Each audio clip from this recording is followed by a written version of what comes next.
How much louder do we have to scream? How many more innocent lives must be lost at the hands of radical fundamentalist terrorists before the government finally wakes up and pays attention?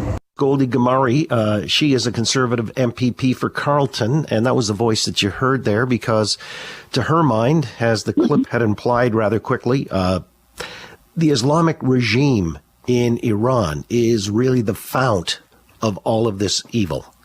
Let's get Goldie in here to explain all that. Goldie Ghamari, good to have you on the Oakley Show. Good afternoon. Good afternoon, John. Thanks for having me on. Well, I appreciate your coming on. As I've listened to your clip, that was just a very, very short cribbed quote from it. But at some length, you say the Iranian Revolutionary Guard, they're the ones, and the Islamic regime who have spawned all of this hatred and turmoil and so on and so forth. And you're really laying it at the feet of the Prime Minister for not taking matters into hand. Explain. So the IRGC, Islamic Revolutionary Guard Corps, is basically the Islamic regime in Iran, and they took over in 1979, and they established a radical fundamentalist Islamo-fascist dictatorship that has been not only holding the people of Iran hostage for 44 years, but they have been exporting terrorism around the world. Hamas is funded by the Islamic regime in Iran. Hezbollah is funded by the Islamic regime in Iran. What we're hearing about in Syria, in Iraq, in Yemen, all of those militants are funded, trained, and armed by the terrorist and illegitimate Islamic regime in Iran. And their main goal is essentially not just to eradicate Jewish people in the state of Israel, but it is to essentially take over the world. Goldie, by the way, your background is Persian, is it not? Yes. So I'm Iranian Canadian. I was born in Iran, and my parents immigrated to Canada in 1986. So I basically grew up in Canada and was raised in Canada. And you know, this is a very big problem here in Canada. One thing that Iranian Canadians have been sounding the alarm on for years is the fact that Canada has become a safe haven for the terrorist Islamic regime in Iran, their sympathizers, their supporters. And when we are calling for Prime Minister Justin Trudeau to put the IRGC on the list of terrorists here in Canada, the reason we want that to happen is to prevent the Islamic regime from operating in Canada, from doing business in Canada, from funding certain groups and organizations in Canada, and not allowing people who are affiliated with the Islamic regime to live in Canada. You know, this is what we've been rallying about and protesting about for many years, more recently in the past year, since the brutal murder of Mahsa Amini, a 22-year-old Kurdish woman, was basically just not wearing her compulsory hijab properly in Iran. That happened a year ago on September 16th. And we just saw that again just a few days ago with another 16-year-old girl in Iran, Armita Garavand, who was also beaten into a coma and basically murdered by the terrorist and illegitimate Islamic regime in Iran because she did not want to wear her compulsory headscarf properly. And the Islamic regime denies the Holocaust, spreads anti-Semitism, and exports these beliefs around the world. And so to me and to many Iranians, we just don't understand how Justin Trudeau cannot see that and why he's not putting the IRGC on the list of terrorists in Canada. Well, you know, it's been said that sometimes he's more responsive to diaspora politics domestically here. And I'm just curious, you know, what's the sense for it in the Iranian community, for example? You're saying that the Iranian Revolutionary Guard, really the Praetorian Guard for the Islamo-fascist regime, the Khomeinists there in Iran, are there subversive elements here in Canada, the so-called fifth columnists within the diaspora? Yes, absolutely. How do we know that, and by what MO would they actually operate and to destabilize or discredit certain elements of the Iranian community here in Canada?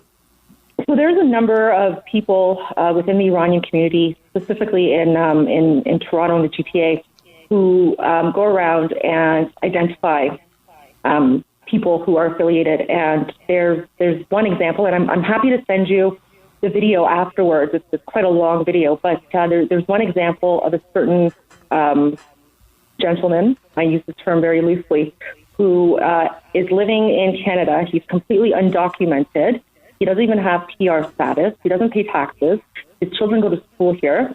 And when this person confronted him about what he's doing here, he said that he was brought here by some university from within the Islamic regime, and he basically came here to advance Islamic studies and the message of Islam in Canada, and that he is paid for his work through, I guess, a membership fee from the community. So one thing that the Islamic regime does is they will bring people over in the guise of sort of cultural enrichment or whatever the case might be.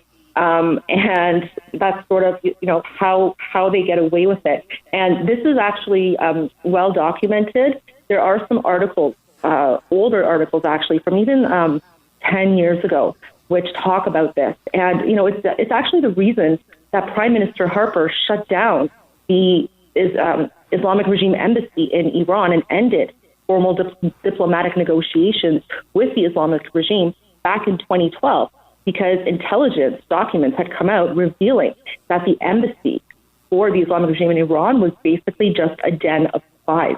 And, another example is more recently is back in 2020 when Ukraine flight PS-752 was shot down.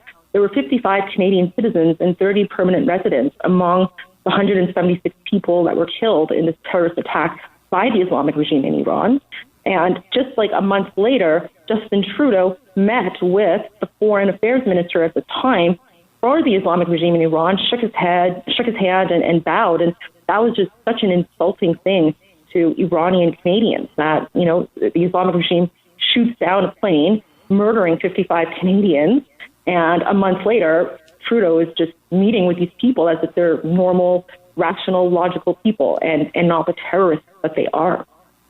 Again, with Goldie Ghamari, Conservative MPP for Carleton.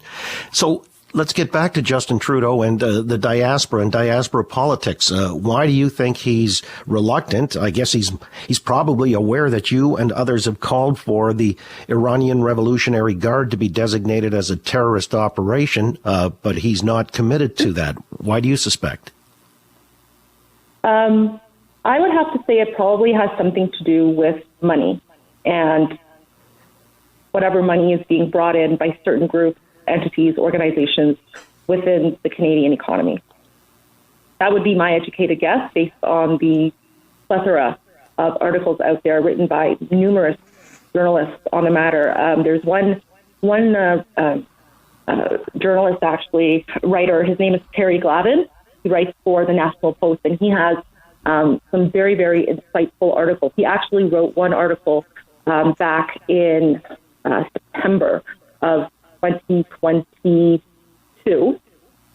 just maybe like 4 or 5 days before the Islamic regime executed Mahsa for not wearing her hijab properly. And in his article, he actually says, he writes about all the examples of Islamic regime officials in Canada. In fact, one of the people that was spotted working out at a gym in Richmond Hill was the retired head of the security forces in Tehran, a guy who has, the blood of thousands of innocent Iranians on his hands, who executed innocent Iranians, is now seen in Richmond Hill working out at a gym. I mean, how is that even possible? How are we letting these people into this country? Iranians come here to get away from that radical fundamentalism, that extremism. We come here because we want to live in a free and democratic society. We don't want those kinds of people here. We're fighting those kinds of people. We want the Islamic regime gone. Let me ask you finally, Goldie, since you said off the top that, and it was my words, that, the Iranian regime is the fount of the current evils, The Islamic regime. I just want to make that very, very clear because, I don't want people to mix the Islamic regime with Iranians. Iranians are pro-democracy, freedom-loving. We're fighting against this evil and hatred and radical fundamentalism. It's the Islamic regime in Iran that is the occupier and the real, evil here. All right, fair enough. The Khomeinists, I guess you can say. But then we've got in the very current situation, even as we speak, Youth for Palestine, they've now gone into 17 MPs' offices, staging sit-ins in 12 different cities. That's happening right now as we speak. Do you believe they're taking their cues from the Islamic regime in Iran? I mean, what I know for a fact is that the Islamic regime in Iran funds Hamas, and the Islamic regime funds propaganda that is being spread. They have a cyber army in Iran. They have like a ministry of cyber army, and they spend millions, if not billions, of dollars to create the sort of propaganda and export that propaganda, whether it's through Al Jazeera. Al Jazeera, by the way, is a Qatari intelligence mouthpiece. Al Jazeera is one of the most anti-Semitic news organizations out there.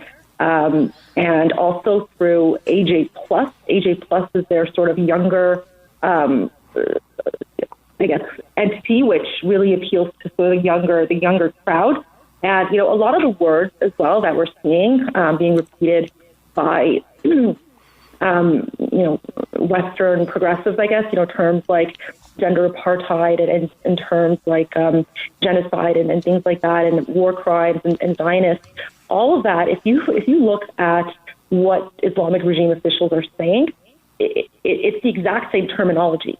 So it's just, in my mind and in the mind of a lot of Iranian Canadians, it's just incredibly, not just bizarre, but concerning that you're seeing this very, very progressive left group whose terminology and values are aligning with the terrorist and illegitimate Islamic regime in Iran. I mean, it's just, at some point, people have to take a step back and think, okay, have I gone too far? Like, if I'm siding and agreeing with the Islamic regime in Iran, should I maybe take a step back and reevaluate